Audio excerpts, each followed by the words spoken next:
사많은 영혼을 만족케 하시고 줄인 영혼을 채워주시는 하나님께서 오늘 사모하는 마음으로 나오신 여러분 한 분 한 분을 만족케 하시고 또 채워주실 줄로 믿습니다. 지난 2년 반의 코로나는 저희들의 삶의 많은 부분을 바꾸어 놓았는데요. 특별히 교회는 코로나로 인해서 과연 교회는 무엇이냐, 예배란 무엇이냐 하는 근본적인 질문을 저희들에게 던졌습니다. 이런 도전 앞에서 교회를 섬기는 목회자로서 많이 위축되고 또 그리고 쉽게 패배의식에 빠질 수 있는 그러한 시간들을 보내고 있었는데, 이번 사랑의 교회가 섬겨주신 한국교회 섬김의 날은 많은 목회자들에게 큰 용기를 주었습니다. 이번에 제가 총회 참석자 한국에 나왔는데요, 저를 위해서 준비해 주신 것 같습니다. 이번에 제가 참석하면서 우리가 혼자가 아니구나, 누군가가 우리를 생각해 주는구나, 우리가 함께 모이면 힘을 얻는구나, 코로나의 한계가 아니라 우리 믿음의 한계, 하나님을 기대하지 않았던 우리의 한계구나 하는 그러한 생각을 하게 되었습니다.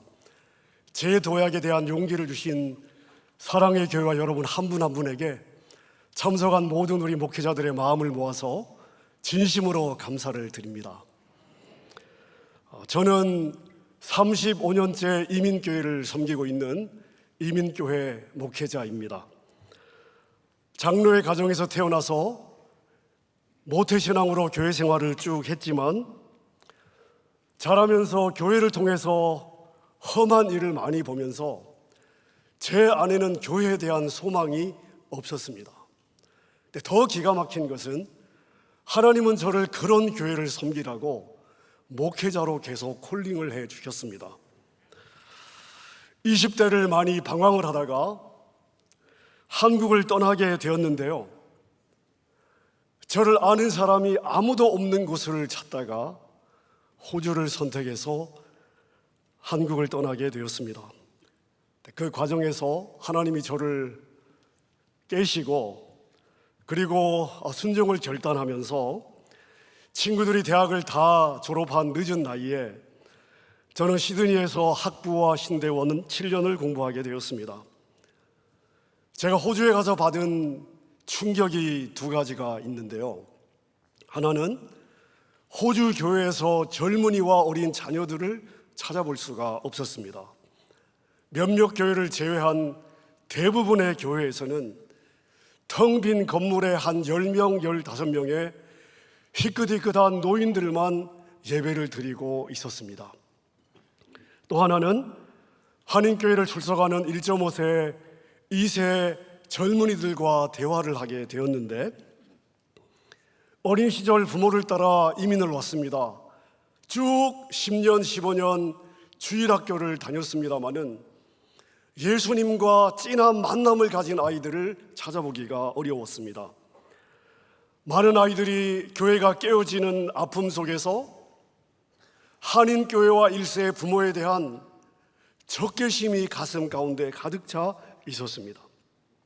만약 이 아이들이 대학을 졸업하고 부모로부터 독립했을 때 과연 이 아이들이 신앙생활을 할 것이냐, 제가 볼 때는 할 가능성이 없어 보였습니다. 하나님이 우리 민족을 불쌍히 여기셔서 짧은 기간에 수많은 순교의 피를 흘리게 하시고 그 순교의 피 위에 교회를 세워주셨는데, 아무리 이민의 땅에 왔다 할지라도 한 세대가 되기 전에 과연 이 신앙이 끝나야 되나 하는 생각을 하니까 마음에 위기감이 몰려오고 절박해지기 시작했습니다. 그래서 그 교회가 저를 전도사로 불러준 것도 아니고 저에게 사리를 준 것도 아니지만 그 젊은이들을 대상으로 사역을 시작하게 되었는데, 이것이 저의 첫 번째 사역이 되었습니다. 제가 시드니에서 학부와 신대원 7년을 학업하던 이 기간 동안에 저의 가장 큰 고민은 다음 세대에 어떻게 신앙을 계승할 것이냐. 저는 이 부분을 고민하다가 우리 한국 민족보다 먼저 호주에 이민을 와서 정착한 다른 이민교회를 찾아다니기 시작했습니다. 그들은 어떻게 자녀 세대에게 신앙을 계승했을까?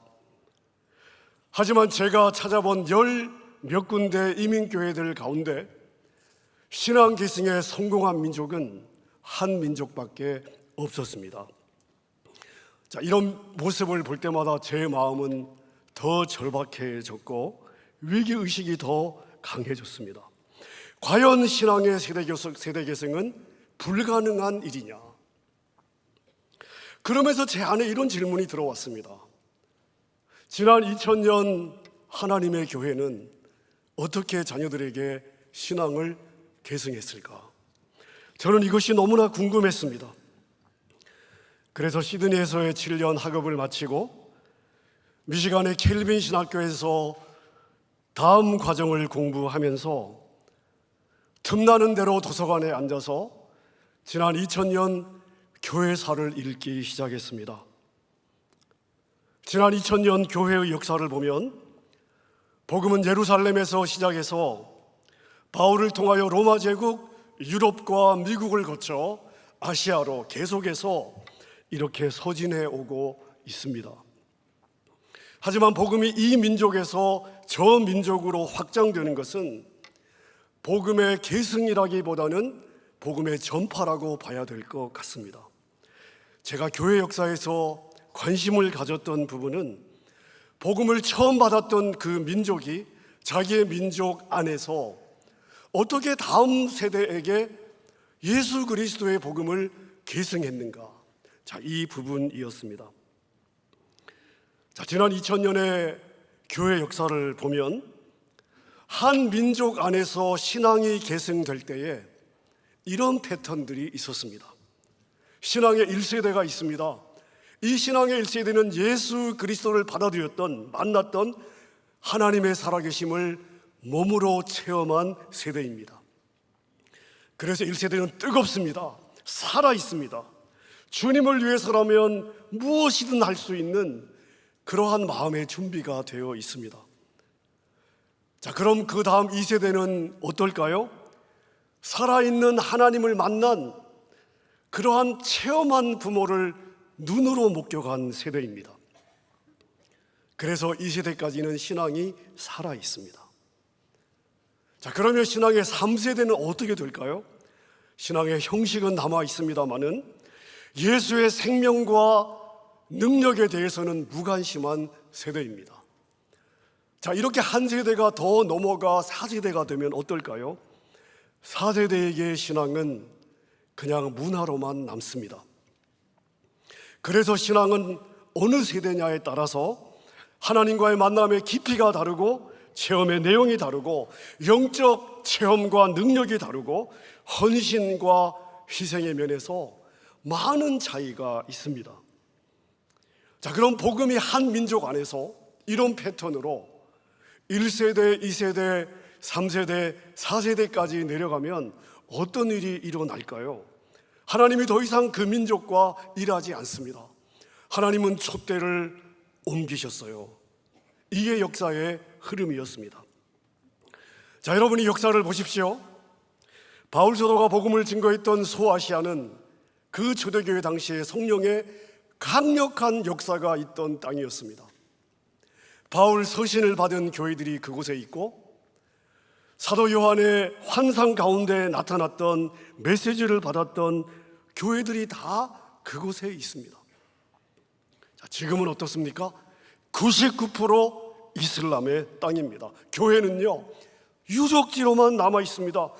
여러분, 신앙이 세대 계승이 안 되면 이렇게 되는 것입니다.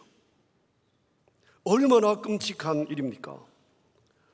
자, 그런데 지난 2000년 교회 역사 속에서 한 민족 안에서 신앙의 세대 계승이 아름답게 이루어진 그러한 일들이 있더라고요.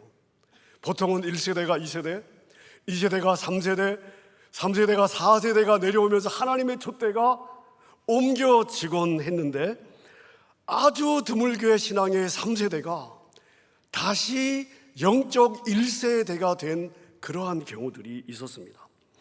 자, 분명히 세대 계승으로는 3세대인데 영적 체험으로는 1세대가 되는 거니까 4세대가 살아있는 하나님을 체험한 부모를 보면서 몇 세대가 되는 것입니까?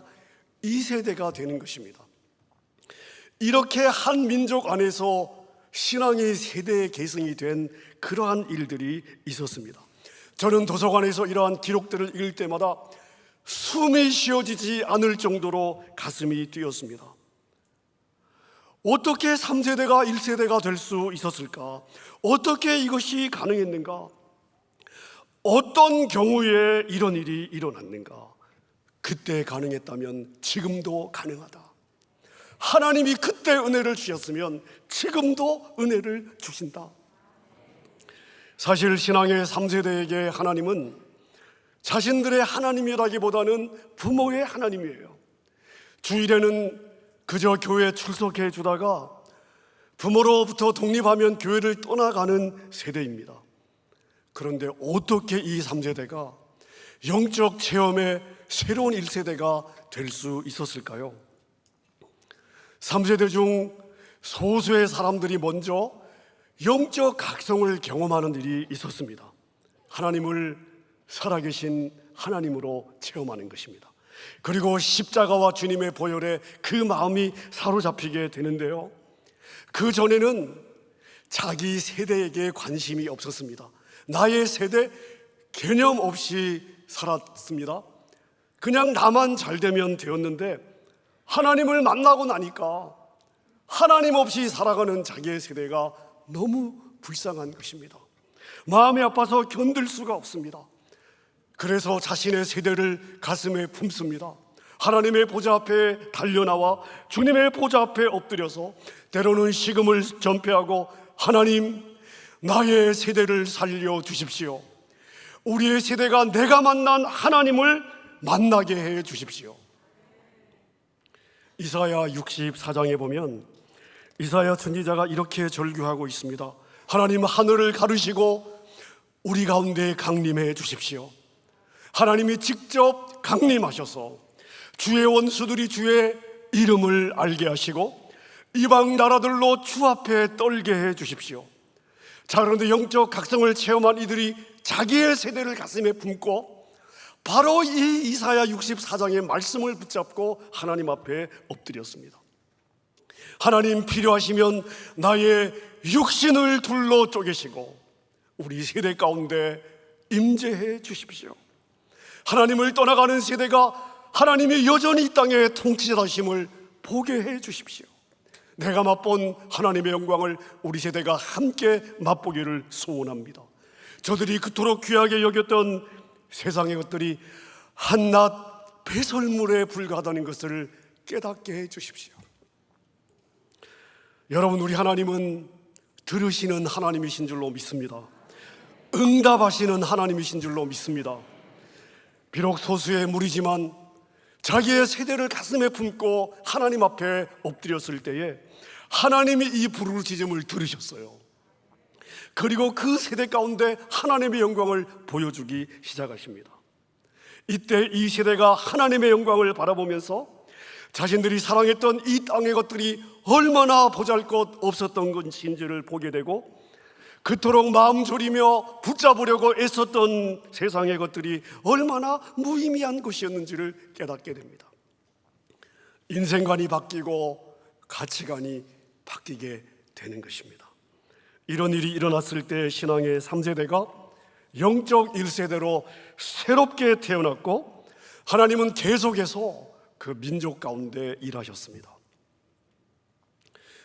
저는 35년째 이민교회를 섬기고 있습니다. 저는 늘 우리의 자녀 세대를 주님 앞에 세우지 못하면 우리 이민 부모 세대는 주님 앞에 설 자격이 없다. 하나님께서 우리에게, 내가 너희에게, 너의 교회에게 나의 자녀를 주었는데 너의 자녀가 어디 있느냐? 여러분, 그때 우리가 하나님 주신 하나님의 자녀를 다 세상에 빼앗겼습니다. 우리가 그렇게 말해서는 안 되지 않겠습니까? 한국교회도 위기 같아 보이는데요. 자, 이 중차대한 시기에 우리 부모는 무엇을 할 수 있겠습니까? 아니, 무엇을 해야 되겠습니까? 오늘 본문의 이삭이 좋은 이그젬플이 될 수 있습니다.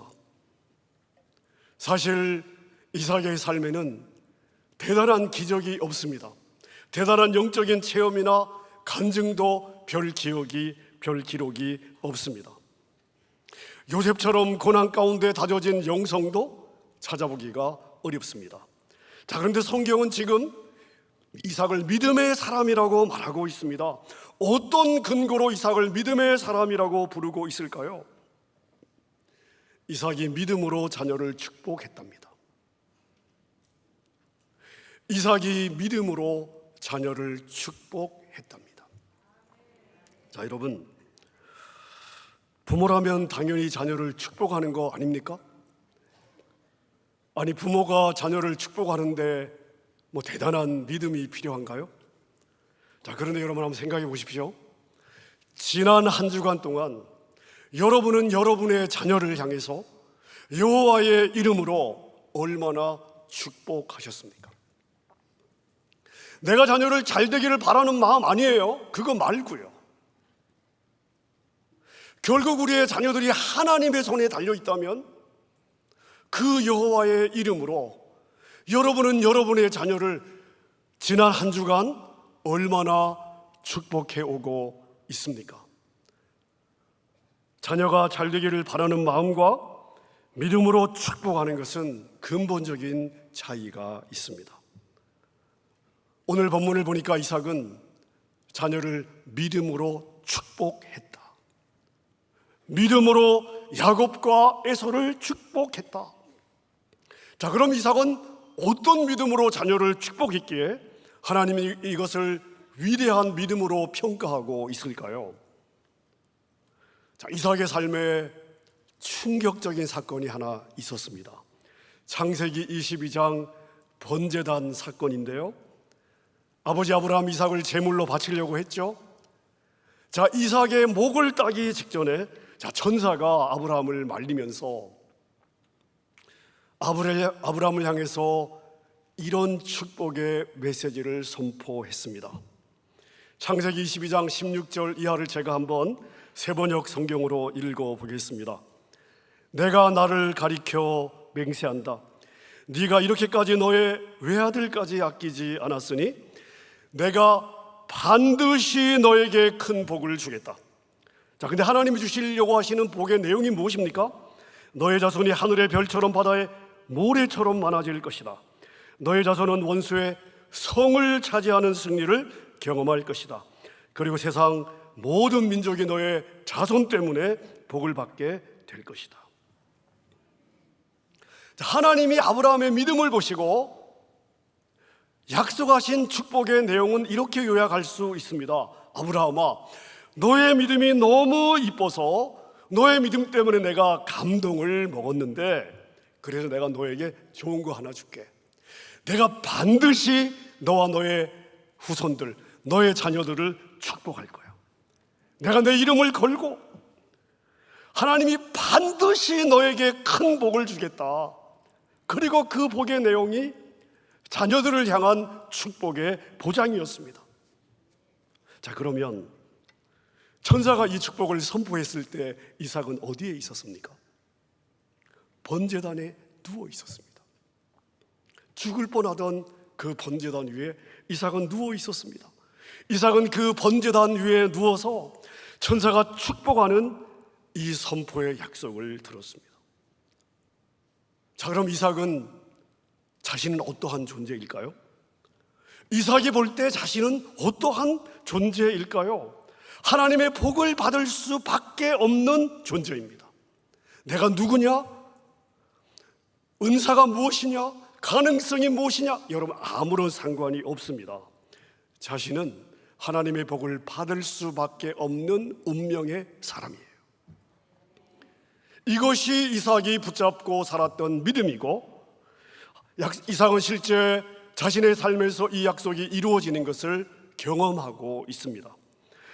이삭은 물이 귀한 그 토양에서 가는 곳마다 땅을 팠고 땅을 파면 운물이 나왔습니다. 창세기 26장을 보세요. 온 땅에 가뭄이 들었습니다. 농사를 지을 때 홍수보다 무서운 게 가뭄이에요. 가뭄이 들면 그 지역 전체가 피해갈 수가 없습니다. 근데 이삭은 그 가뭄에 100배의 결실을 맺어서 마침내 거부가 되었다고 성경이 증언하고 있습니다. 이삭은 자신이 왜 그 복을 받는지 알고 있습니다. 내가 잘나서가 아니에요. 아버지의 믿음과 순종 때문입니다. 그리고 이 복은 자신만 받는 것이 아닙니다. 자신의 자녀들도 받게 될 것입니다. 이삭은 이것을 믿었습니다.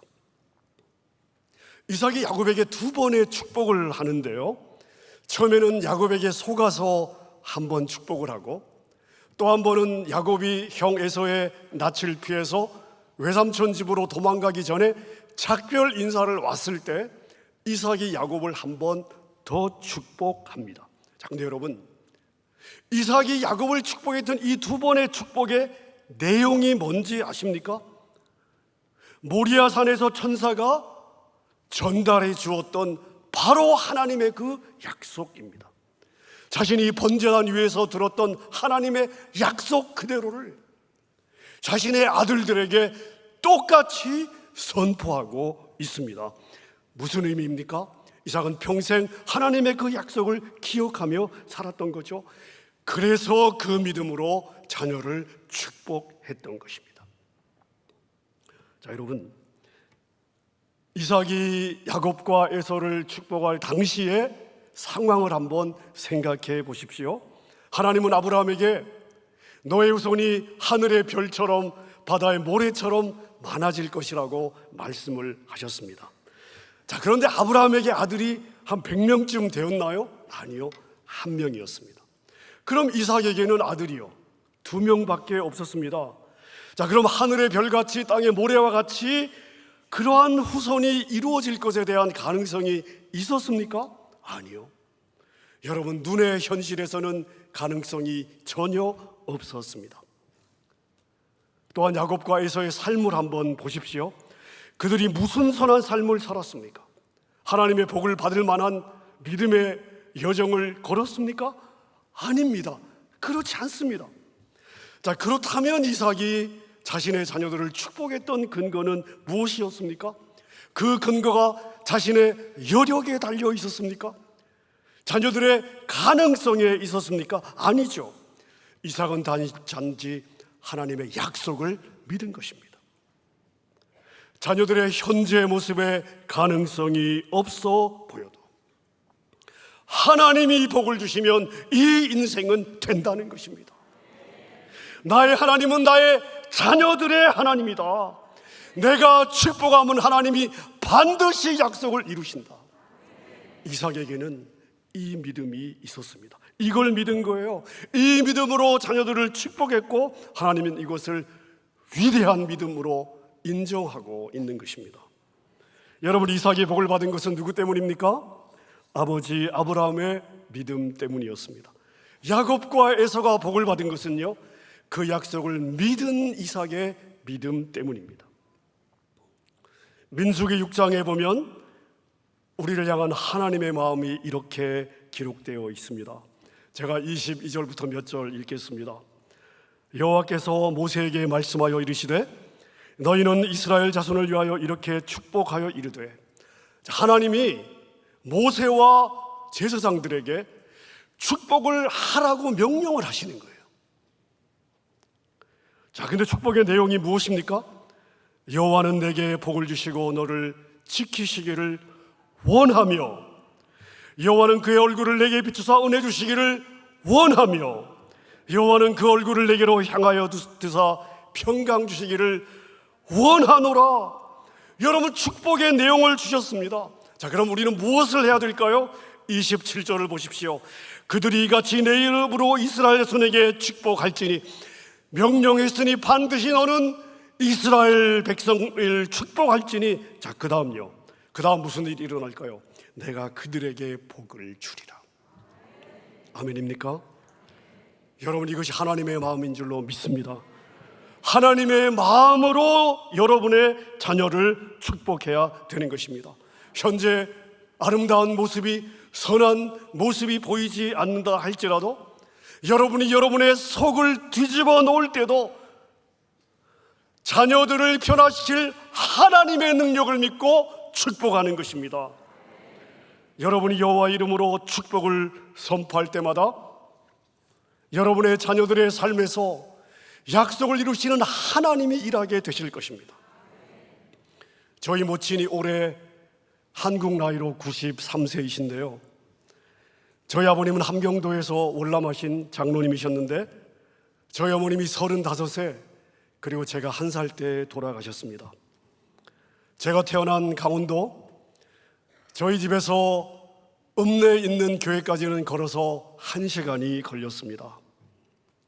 저희 어머님은 저희 누님 셋과 저 사남매를 키우시면서 365일 눈이 오나 비가 오나 하루도 새벽 예배를 빠지신 적이 없습니다.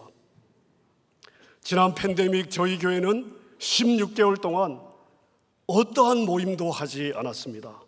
교회가 완전히 문을 닫았던 이 16개월 동안 저희 어머님과 제가 새벽 제단을 지켰습니다.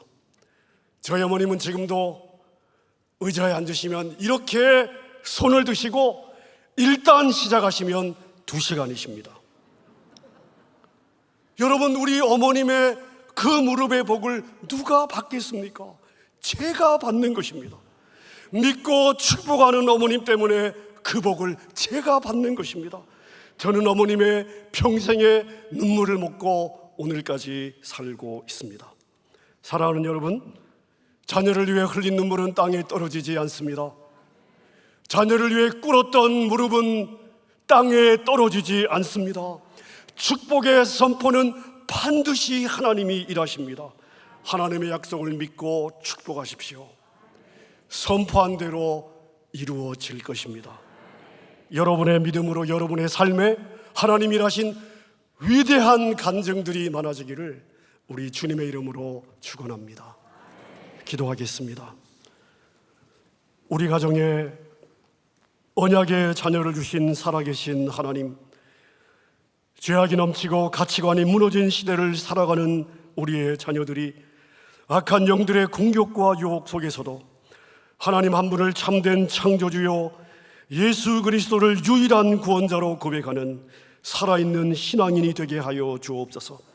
우리 자녀들의 속사람을 성령의 능력으로 강건케 하사 믿음이 생명의 말씀 위에 뿌리내리게 하옵시고 세상을 분별하는 맑고 깨끗한 영을 부으셔서 이 시대와 구별된 삶을 살아내는 하나님의 자랑스러운 자녀들이 되게 하여 주옵소서. 우리의 자녀들이 예배 가운데 임재하시는 하나님의 영광과 성령의 임재의 날마다 사로잡히게 하옵시고 어릴 때부터 영적 분별력과 민감함을 가지고 하나님의 임재 앞에 목마른 가슴으로 달려나와 은혜를 구하는 뜨거운 신앙인으로 자라게 하여 주옵소서. 우리 자녀들에게 세상과 타협하지 않는 흔들림 없는 믿음을 주옵시고 인격과 품성과 꿈과 비전의 영역에서 세상의 자녀를 압도하는 능력의 사람으로 자라게 하여 주옵소서. 자신을 통하여 세워나갈 하나님의 나라를 꿈꾸며 어릴 때부터 자신을 신실하게 준비하여 한 번 사는 인생 하나님 앞에 쓰임받는 자녀들의 삶이 되게 하여 주옵소서. 하나님, 우리는 이러한 믿음의 자녀를 만들 능력이 없사오나 반드시 약속을 지키시는 하나님을 믿습니다. 믿음으로 축복하는 부모들이 되게 하여 주시고 믿음으로 축복하는 교사들이 되게 하여 주옵소서. 예수님 이름으로 기도하옵나이다. 아멘.